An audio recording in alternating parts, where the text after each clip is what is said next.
May banta si Pangulong Duterte matapos idamay ang kanyang bunsong anak na si Veronica o Kitty sa kumakalat na video online kung saan idinadawit ang pamilya Duterte sa iligal na droga.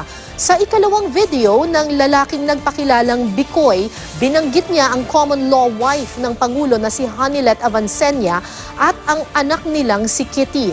Ayon sa Pangulo, ang hindi raw alam ng mga gumawa ng video ay may nagmomonitor sa kanila. May hawak daw siyang intelligence report galing sa ibang bansa at isisiwalat niya kung sino ang mga nasa likod ng video sa mga susunod na araw.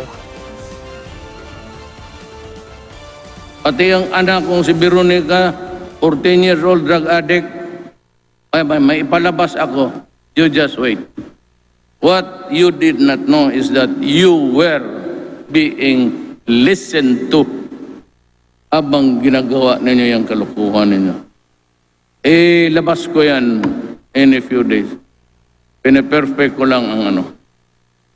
It was an intelligence report not from us, but from another country.